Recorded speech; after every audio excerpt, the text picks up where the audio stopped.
Allahu Akbar, Allahu Akbar, Allahu Akbar.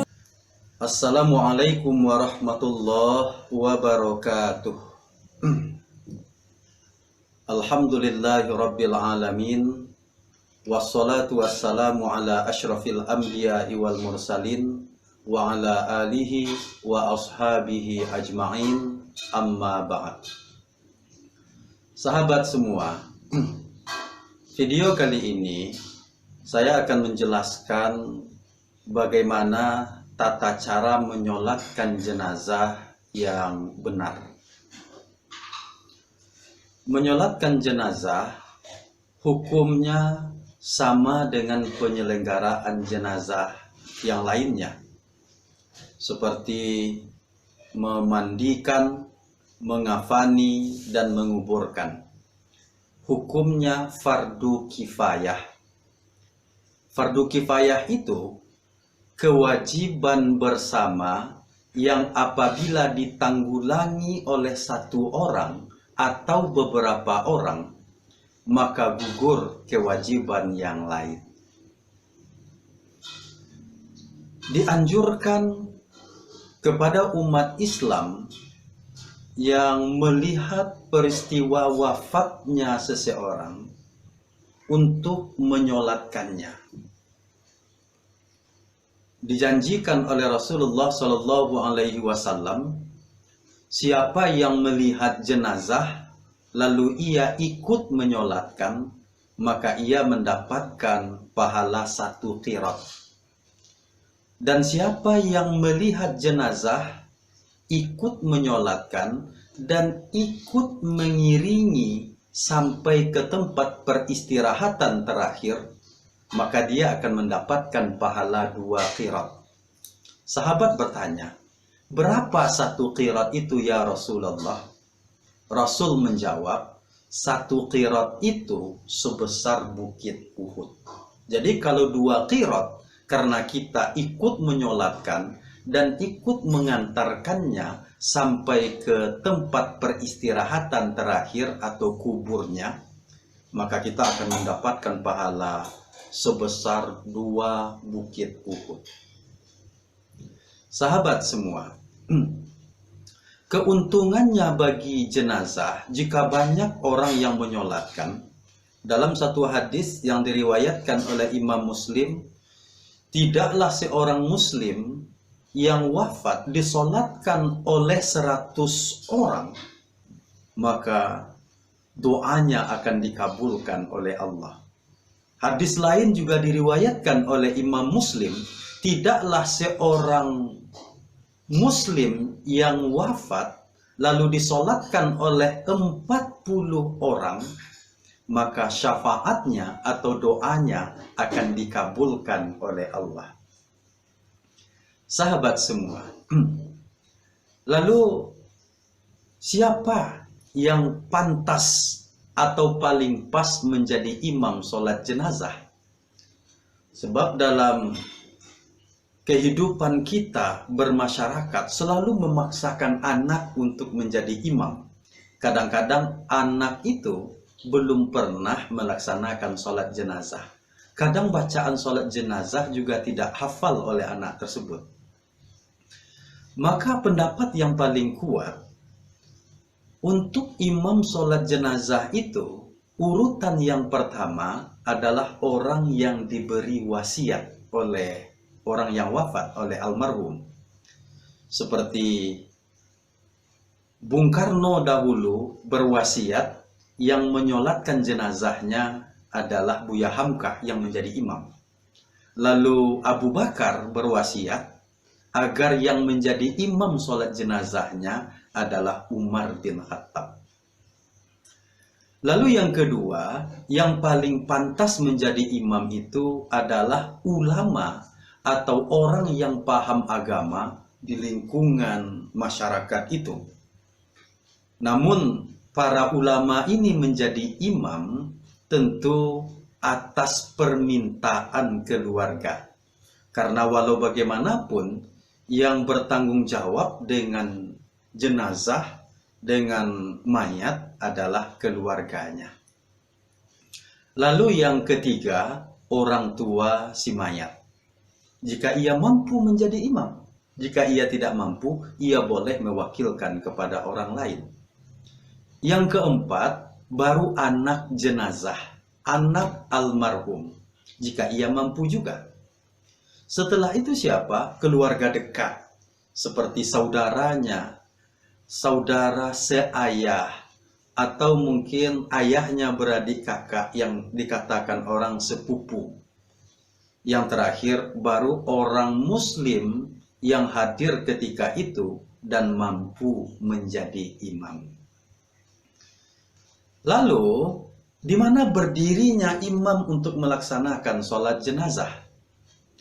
Dalam hadis Nabi, jika jenazahnya laki-laki, maka imam berdiri sejajar dengan kepala jenazah. Bukan di kepala, tapi sejajar dengan kepala jenazah. Dan jika jenazahnya perempuan, maka imam berdiri sejajar dengan lambung atau sejajar dengan perut di tengah-tengah dalam bahasa hadis itu. Nah, beginilah posisi berdirinya imam. Lalu bagaimana cara membuat saf? Membuat saf, dianjurkan saf itu jumlahnya bilangan ghasal atau bilangan ganjil. Jadi kalau seandainya yang akan menjolatkan jenazah itu hanya sekitar 6 orang, 2 orang di belakang imam, lalu 2 orang lagi di belakang makmum yang paling depan, dan 2 orang lagi di saf ketiga. Dalam satu hadis, Rasul pernah menyolatkan jenazah sahabat di bahagian saf pertama, diatur oleh Rasul 3 orang di saf bagian belakang, 2 bahagian kedua, dan 2 orang di bahagian ketiga. Dan kalau seandainya orang banyak hadir, maka pastikan oleh imam terlebih dahulu jumlah saf itu ganjil. Jadi kalau seandainya saf laki-laki misalnya 3, tentu saf perempuan pastikan bilangannya genap. Misalnya 3, saf perempuan 2, jadi jumlah safnya 5 saf. Nah, itu yang dilakukan oleh Rasulullah Shallallahu Alaihi Wasallam. Lalu bagaimana cara melaksanakan sholat jenazah? Sebelum kita sholat jenazah, tentu terlebih dahulu kita berniat. Boleh kita lafazkan niat itu. Jika jenazahnya laki-laki, usolli ala hazal mayyiti arba'a takbiratim fardul kifayati lillahi ta'ala. Dan jika jenazahnya perempuan, maka niat yang kita baca, usolli ala hazihil maitati arba'a takbiratim fardul kifayati lillahi ta'ala. Sahabat semua, kita menyolatkan jenazah itu 4 takbir. Pada takbir pertama, kita mengikuti imam. Selesai takbir itu kita membaca Al-Fatihah. Dari Bismillahirrahmanirrahim sampai waladhdallin, dan kita aminkan sendiri. Setelah itu kita takbir lagi mengikuti imam takbir kedua. Selesai takbir itu kita membaca sholawat Nabi. Allahumma sholli ala Muhammad wa ala ali Muhammad kama shallaita ala Ibrahim wa ala ali Ibrahim, sampai habis innaka hamidum majid. Lalu kita takbir ketiga mengikuti imam. Setelah takbir itu kita membaca doa untuk jenazah. Yang biasa kita baca, Allahumma ghafir lahu warhamhu wa'afihi wa'fu anhu wa akrim nuzulahu wa wassi' madkhalahu waghsilhu bil ma'i wasalji wal barad wa naqihi minal khataya kama yunaqqas thawbul abyadu minad danas wa abdilhu daron khairam min darihi wa ahlan khairam min ahlihi wa zaujan khairam min zaujihi wa qihi fitnatal qabri wa azaban nar. Dan kalau jenazahnya perempuan, boleh kita ganti hu itu dengan ha. Allahumma ghfir laha warhamha wa'afiha wa'fu anha. Tetapi sebagian ulama berpendapat karena Rasul mengajarkan membaca Allahumma ghfir lahu warhamhu, maka di dalam sholat apakah jenazah itu laki-laki ataupun perempuan, tetap kita baca Allahumma ghfir lahu. Sahabat semua, lalu kita takbir keempat. Setelah takbir keempat, di Makkah dan Madinah yang diamalkan oleh masyarakat sana hanya diam sejenak, setelah itu salam. Ini sesuai dengan hadis dari Abu Umamah. Kalau Rasulullah Shallallahu Alaihi Wasallam itu selesai takbir ketiga, ia takbir keempat, diam sejenak dan langsung salam. Namun ada juga hadis Nabi yang di takbir keempat itu kita membaca doa untuk orang yang tinggal. Apa yang kita baca?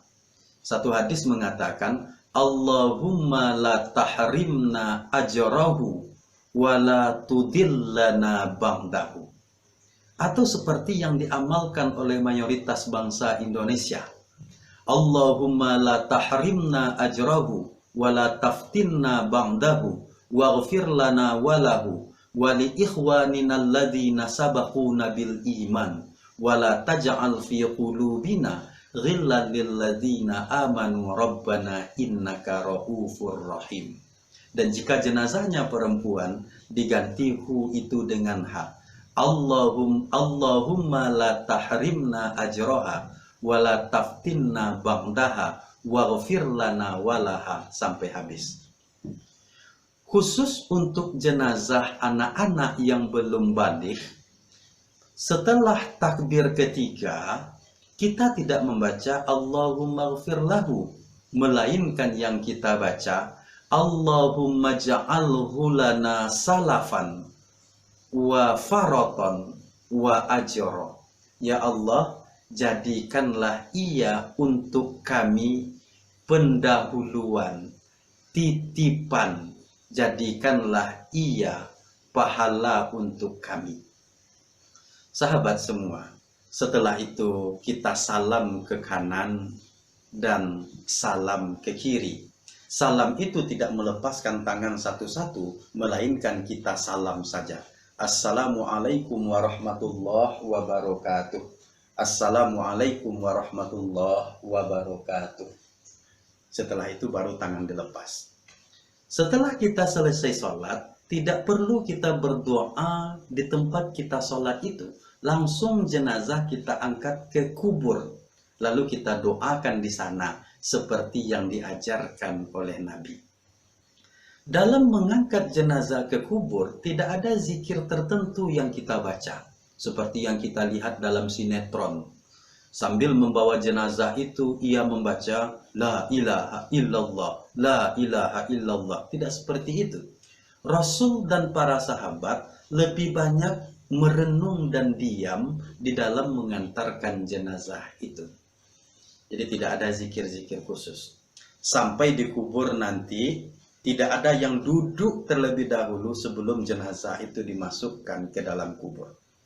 Di dalam memasukkan jenazah ke dalam kubur, ada 3 orang yang menunggu di dalam. Ya tentu sebelumnya kubur sudah disiapkan, yang dalam kubur tersebut 2 meter lebih kurang, boleh diberi lahat di samping, di sebelah kanan, dan boleh pula diberi syak. Syak itu seperti lubang di tengah-tengah, pas tubuh jenazah saja. Lalu nanti di atas ditutup dengan papan. Jadi ada 3 orang yang menunggu.